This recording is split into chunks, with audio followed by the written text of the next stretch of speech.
This is Trace Evans from BDSA. Hope you're doing well. Thanks for making the time to join here and jump through a bit of a demonstration and an overview of BDSA's online data platform called Green Edge, specifically with a focus on New Jersey data. I can't see any of y'all, but told you're on the line, so do chime in with any chat questions to Jenna, and I'll be sure to get to those along the way. But what I'll do is I'll take us through a bit of an overview run through of our online data platform with a focus on New Jersey, and just a bit of background on BDSA, who we are, what we do. We were founded in 2015 in Boulder, Colorado, since become known as the leading data and market research provider for the cannabis industry. So work primarily with brands, retailers, investors, ancillary companies, to help them make data-backed decisions about things like total market sizing, um, consumer insights, and then a ton of information at the retail level about what specific brands, products, categories, et cetera, are being sold through the dispensary channel. So I'll start with this market sizing information. Um, this is our out year planning where we're forecasting what's the size of the cannabis industry going to be through the next few years here. As you can see, it's broken down by individual year through year 2029. And then we also forecast it out by individual year. So just for a quick kind of sneak preview here, look at New Jersey's market sizing next year. We're forecasting it'll be 1.6 billion in adult use sales and 66 million in medical sales through the regulated dispensary channel.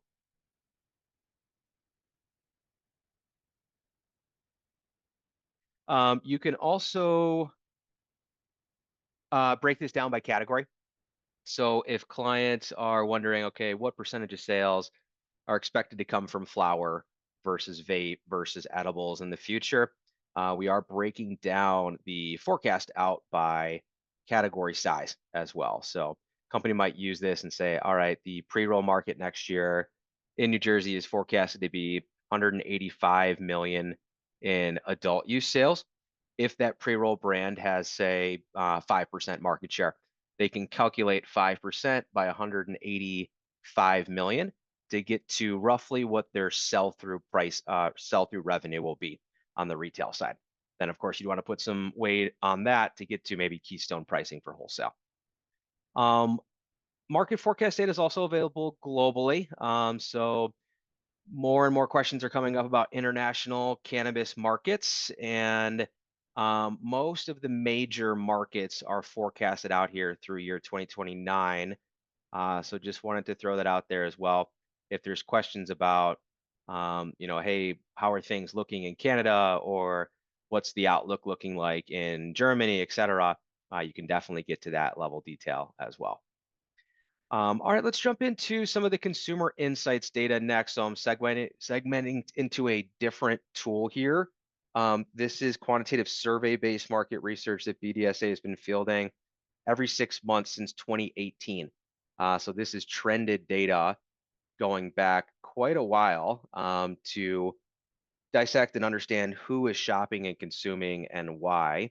I'll quickly pull open some of the trended data, and then we'll take a look at some specific information relative to current. So the way that consumers are defined are, these are folks that have consumed cannabis at least once in the last 6 months, even if that was very infrequent use.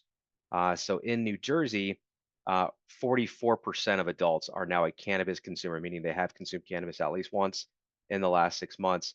This acceptor category here are folks that have not consumed cannabis in the last 6 months, but they are open to it in the future, considering it maybe they have in the past. We ask questions about what are their barriers to becoming a consumer, what are the reasons why they, are not consuming cannabis now, which can be pretty interesting. And then rejectors, self-explanatory. These are individuals that are neither consuming cannabis currently, nor are they open to it in the future. Just to give you some perspective on how this compares to, say, total US, pretty close within line to total US numbers at 46% of adults. Something interesting that we're paying close attention to is the demographic breakdown of cannabis consumers, particularly by age group. a little too new to draw conclusions on it yet, but this percentage of consumers that fall within a 25 to 34 age range or an 18 to 24-year-old age range seems to be on the decline. Previously of consumers, people under the ages of 35 made up 38% of cannabis consumers. Now we're looking at about 25%. So could seeing shifts into older populations that are 55 plus, but just something to put on your radar there. Diving in a bit further into specific cannabis consumers, we can then start to look at um, what other types of product categories these people are consuming outside of just cannabis. So I'm going to go past a little bit this, but for example, we get a lot of questions from people about, hey, what's the overlap of cannabis consumers that have also consumed craft beer or wine or beer, regular beer. So this starts to give you the overlap percentages of consumers that are um, consuming or using cannabis. Roughly 38% of them have also consumed beer in the last 6 months when we're looking at total North America. Again, as I showed before, you could easily filter this down if you wanted to look at, say, just New Jersey or a specific region. So try not to get into all the insights here because there's a lot to cover, but I will jump through to some of the more cannabis specific data here. And we start to look at the types of products that are consumed and preferred by individuals. And so I'll zoom in here on the inhalables method, just for example. They start to show us that the most used and preferred method of inhalables in New Jersey is a joint that people roll themselves. 58% of consumers have consumed that format in the last 6 months. 32% say that's a preferred method. The next biggest category is going to be vape from a self-reported perspective. Now, we'll look in the retail sales tracking data in a few minutes here about how this correlates with scan data coming from dispensaries' point of sale systems. But it's interesting to look at what is the preferred method of consumption and are there potentially underserved opportunities? For example, when we look at ingestibles, gummy candy, obviously the biggest category of product that is both used and preferred in New Jersey and other states. This baked goods one, however, is interesting. 35% of consumers in New Jersey have used a baked good in the last 6 months. When we look at the scan data in a few minutes, you'll see there really are not many baked goods brands in general in the cannabis industry, specifically in New Jersey. So, could this be an underserved opportunity? Are consumers baking their own cannabis products at home? We'll have to find out.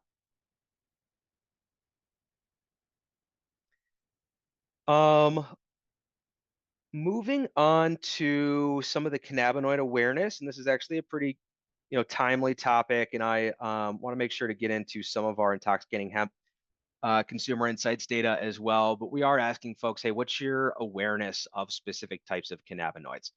So specifically Delta 8 THC. 33% of consumers in New Jersey are aware of this cannabinoid, which is obviously dwarfed when you look at that compared to CBD or THC. When you look at consumption method, follows pretty closely to the awareness here. And by the way, anytime you're wondering how are these questions asked, you can hover over and see how are these questions phrased. You can also see the sample size on all the questions here. I want to get to a couple other slides on this one and then jump into the retail sales tracking tool.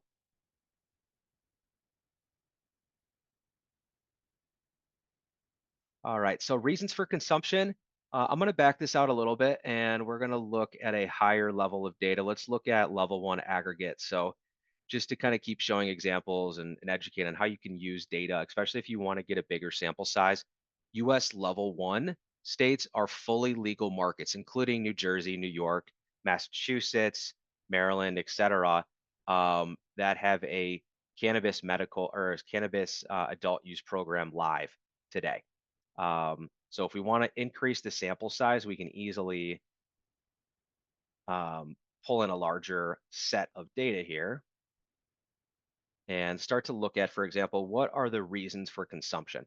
So when we're looking at, why are people consuming inhalable benefits or inhalable products or ingestible products, some of this is going to be pretty, what I would call straightforward, kind of self-affirming data, right? Like we know that people are consuming inhalable products to relax and be mellow, but just how much percentage of consumers are actually consuming for that reason.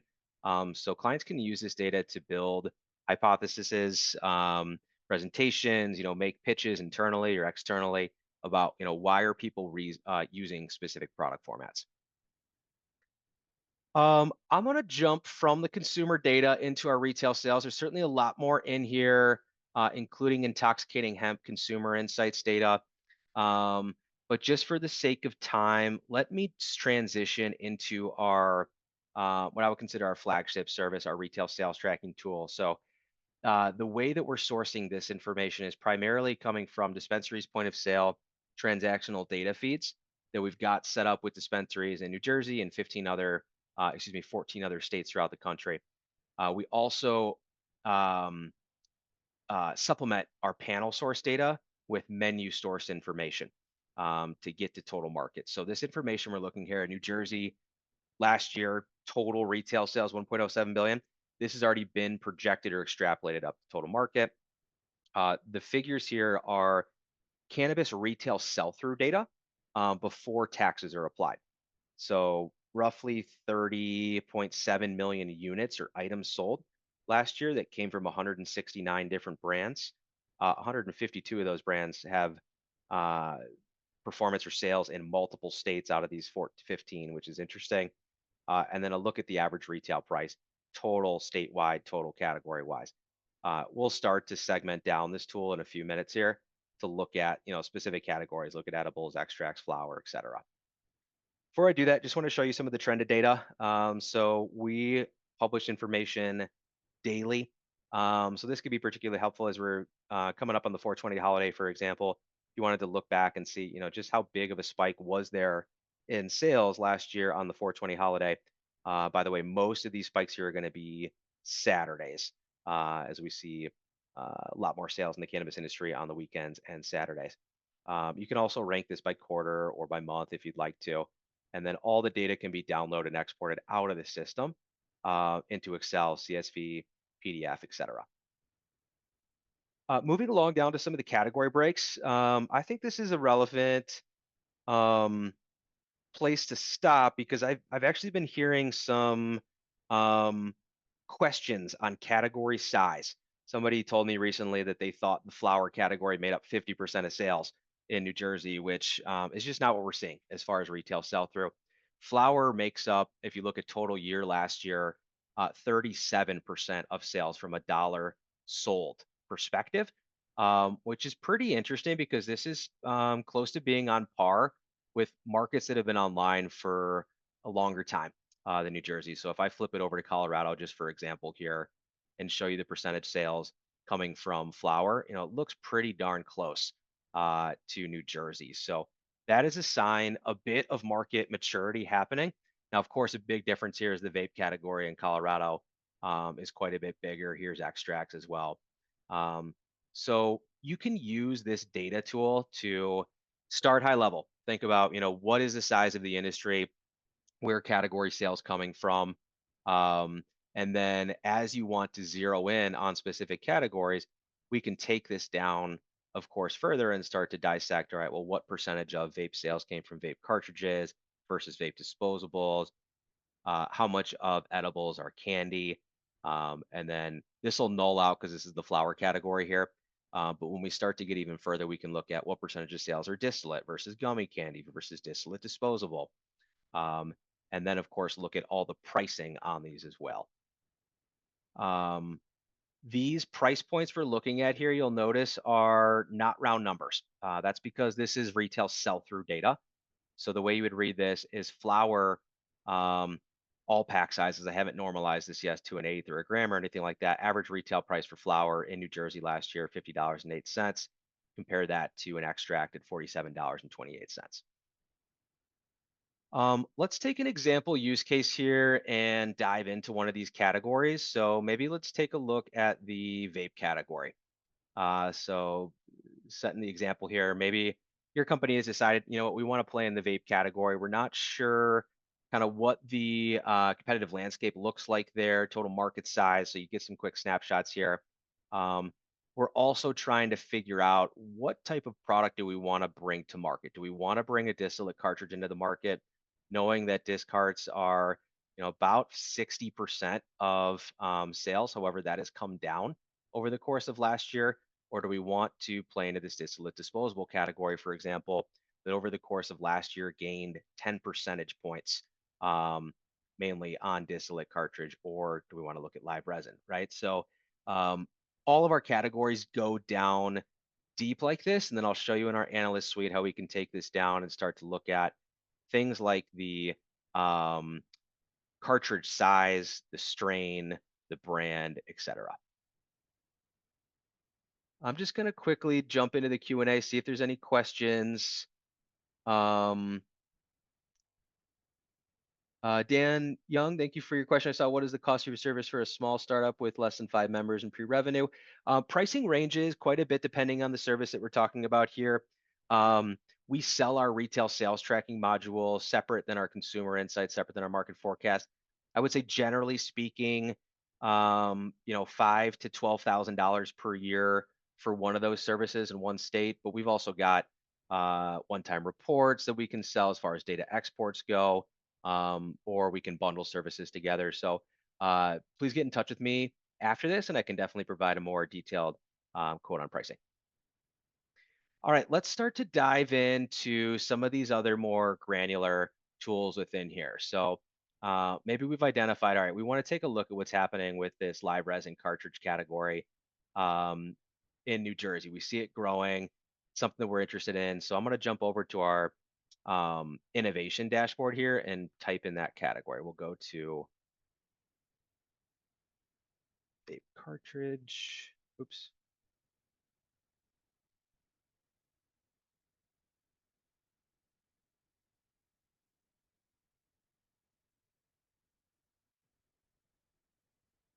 There it is.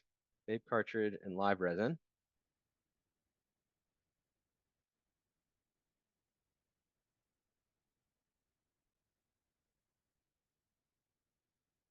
And what this innovation dashboard does is shows you what are new products that have hit the market in the last 90 days within whatever category you want to take a look at, or you can look at total market. And so there's a couple different ways to view this, but it looks like Kind Tree's guava cream cake live resin cartridge 1,000 milligram one count has been a pretty hot new item in the market with $55,000 worth of sales in the last 13 weeks, followed by Burano's Triangle Mints, Kind Tree Camlato, etc.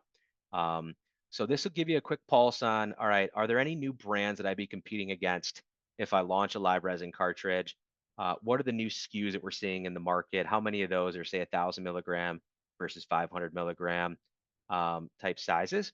And another good way to analyze that is right here by this pack size feature. So we're filtered to vape. This would show you, what split of sales or total retail sales are coming from 1,000 versus 500. Live resin cartridges is an interesting category. We're seeing pretty dang close to a 50-50 split of these two categories, or excuse me, these two sizes for this category. Then, of course, we could take this down to strain type. So total retail sales compared to the number of products is an interesting way to look at this. So you can look at, what percentage of products have multiple products in them with lesser sales, right? Versus what are the products that have maybe just one product like this guava cream cake and a lot of sales. Good place to highlight. All of our data comes in tabular reports like this. So if you're thinking, the graphs and charts are helpful BDSA, but I really just need the raw information here. You can just grab this out via export into Excel, CSV, etc., and then overlay it with your own additional data sets. Let's see, let's jump into top rants. So we've identified, all right, we're going to look at this live resin category for vape cartridges. Let me just drill it down here. This is a good kind of example of how our product hierarchy is laid out. We can do the same thing for extracts, go down to solventless, et cetera. I won't do that now. Or if you got questions about beverages, we could filter right down to beverages, for example. But let's look at the live resin cartridge here. And I'm going to set the date range back last 3 months. Um, our information goes back up to 3 years historically. So you can certainly go back further than 3 months or last 13 weeks. And we'll start to look at a snapshot here. So 16 tracked live resin cartridge brands, last 3 months in New Jersey. Here's a look at market sizing, snapshot of the average retail price. And this is when we start to get into the competitive landscape side of things. So seeing what specific brands are making up a good majority of the sales. And as you can see, it's pretty dominated by the top 10 brands here. Top 10 brands making up, close to 90% of sales. And when we come down to the bottom here is where we can start to look at this again in the tabular report way of viewing the data. Um, and let me just rank this up by month. Let's look at the top 5. All right, so I'm going to pause kind of on this screen because I know there's a lot to look at here, but the way you would read this is we're filtered down to live resin cartridge brands in New Jersey. This will show you what each of these brands retail sell-through was for that category by dollar sold, their units sold of that category. This total EQ units, this is the same for everything except for flour. This is equivalized to the gram pricing. So it'll be the same for vape here. Dollar velocity is a measure of sales per store per day. So a quick read on this, and it looks like for the month of January of 2025, Superflux had the highest dollar velocity. Stores that were shelving Superflux live resin cartridges were selling on average $212 of them per store per day. Um, and you can correlate this with the retail price as well.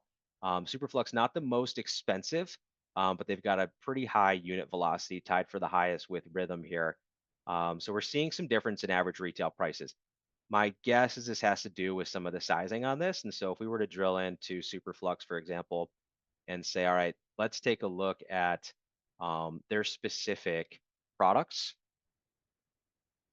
or SKUs that they've got, we'll get a list of the live resin vape cartridge SKUs that Superflux sold in this example in the month of January 2025 in New Jersey. Looks like all these are 500 milligram cartridge sizes. So that makes sense with some of the pricing being where it's at on these. And again, a quick look at the strains on this. While I'm on this page, worth mentioning what we're looking at as far as selected locations here. So 235 locations in New Jersey is where we're pulling data from on this view. If you wanted to, we could certainly filter this down by individual region or county. Anywhere that's got 3 or more dispensary locations, we can hone in on that area. So I've been having a lot of conversations with folks interested in Bergen County. There's 11 dispensary locations there. When you filter down to that part of the state, now the data is going to update to look at, again, total market size, unit sales, average retail price, number of brands there. And this featured ability to filter down by region exists across the entire tool. Let me jump into another tool here called our sales enablement tool. This is helpful for sales execution. So frankly, this is a newer tool for BDSA, but getting a ton of traction lately as there's a seemingly high interest in understanding what locations brands are in or out of stock in. So, as in the name, this is a sales enablement tool to help companies identify where are my potential opportunities for more accounts to get into as far as dispensaries that I'm not in yet.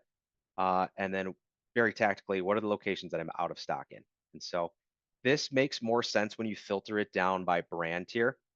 So I'm just going to pick a brand and we'll take them as a use case here. Let's take a look at, um, let's take a look at Fernway.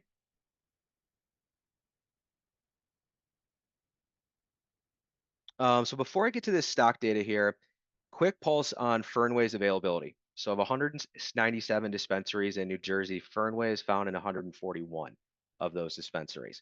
As you hover over each of these counties or regions, this will show you their 100% percent availability by area. So in Camden County, for example, they're in 75% of stores or 15 of the 20 locations. Up in Bergen County, we're just up before 4 of 8 dispensary locations. This also correlates with this map on the right-hand side here, where we're showing what locations this example brand is in or out of stock in relation to that store's daily estimated sales. So, for example, this partially stocked location here, Apothecarium Dispensary in Phillipsburg, this means that Fernway is out of stock in at least half of their listed menu products here.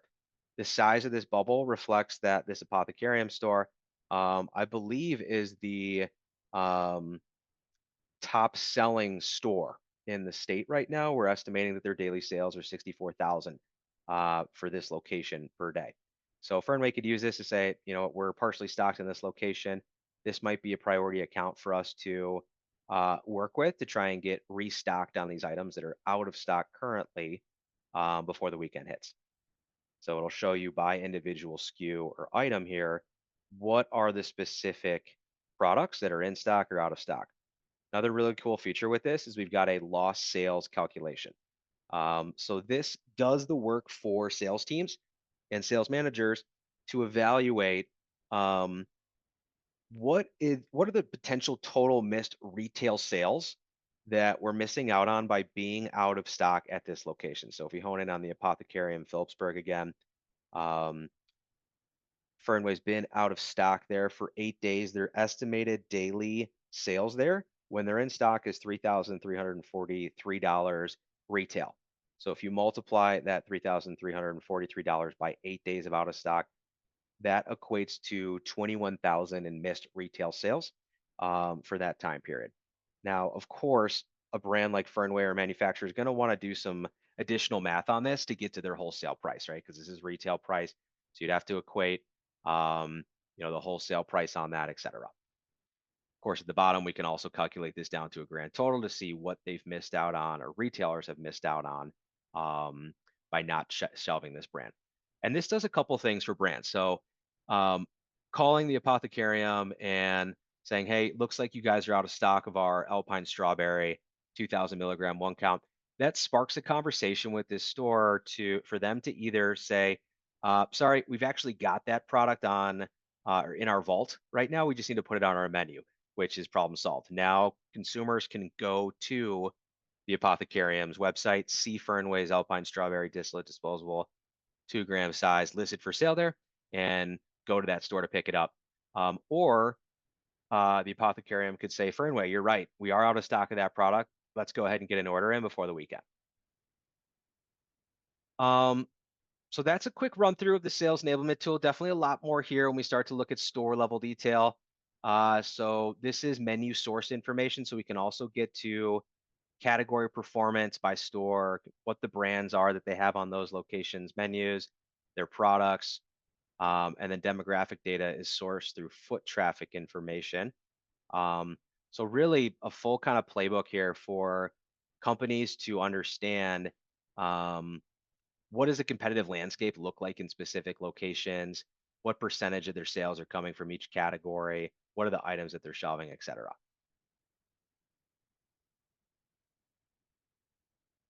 All right. Well, definitely a lot more to all this data. I walked through, 2 or 3 dashboards on each of the different tools here. Certainly can't get through everything and on a short period of time, but I did want to see if there was any questions or things that I can help answer while you've got me on the line here.